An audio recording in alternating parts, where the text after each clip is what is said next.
Former President Jacob Zuma's Umkhonto weSizwe Party in KwaZulu-Natal has demanded that Thursday's vote of no confidence in Premier Thuli Ntuli be held by secret ballot, a move that could determine the fate of one of South Africa's most fragile governing coalitions. KZN is currently run by a four-party alliance between the IFP, ANC, DA and the NFP, which together hold 41 seats in the 80-seat legislature.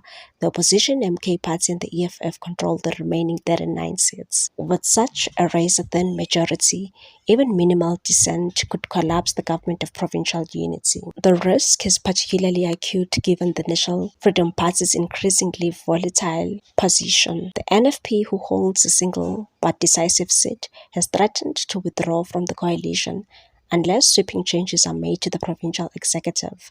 These demands include the removal of all ANC MECs and for the IFP to recall Ntuli as Premier.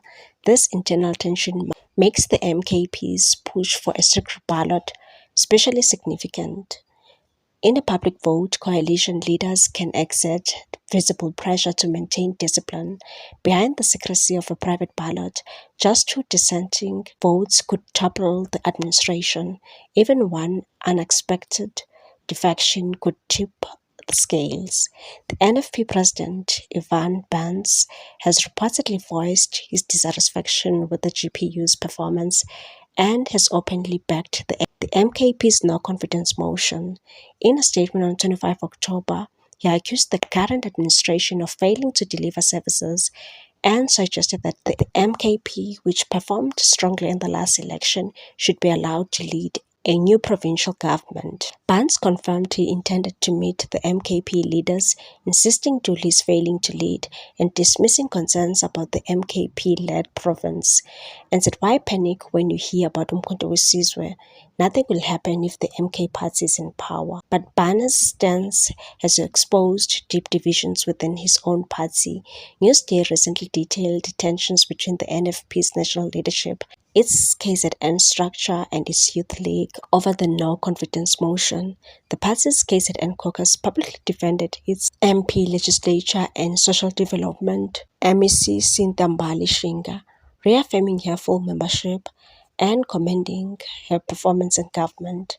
Days later, on 27 October, the NFP Youth League issued a scathing statement accusing Bans of acting unconstitutionally, undemocratically, and politically recklessly by sidelining party structures and fomenting instability. Some insiders suggest Bans' push against the coalition may be driven by personal frustration after allegedly being overlooked for the Zululand district mayoral position. The NFP itself, an IFP breakaway founded in 2011 by the late Zanele Magwaza Msibi, has a long and complicated relationship with its former parent party. Premier Ntuli has dismissed allegations of weak leadership, insisting his administration is stable and focused on fighting corruption, crime and unemployment. He pointed to major infrastructure investments and projected 90,000 new jobs this year. However, tensions within the broader coalition continue to mount. The ANC Youth League in KwaZulu-Natal has called for the party to pull out of the GPU altogether, accusing the IFP of betrayal.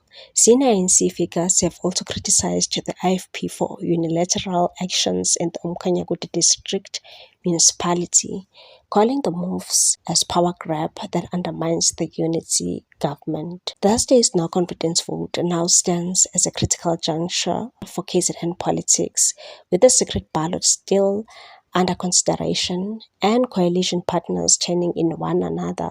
The outcome could reshape the provincial landscape and potentially hand the MKP its most significant political victory yet. Meanwhile, the Umkhonto weSizwe Party has also announced plans to open criminal cases against academic and violence monitor Mary Diaz and forensic investigator Paul O'Sullivan on Wednesday in Cape Town.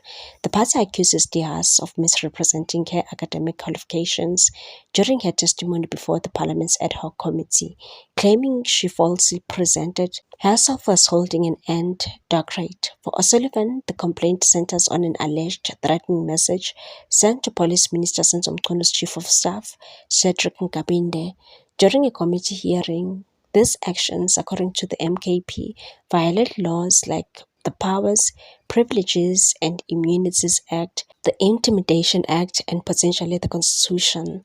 The move comes amid heightened scrutiny of the ad hoc committee's inquiry into allegations of political interference and corruption in South Africa's criminal justice system, sparked by claims from KwaZulu-Natal Police Commissioner Lieutenant General Nhlanhla Mkhwanazi, as the party seeks to safeguard the integrity of oversight proceedings and the protection of witnesses. The complaints will be filed separately at a Cape Town police station.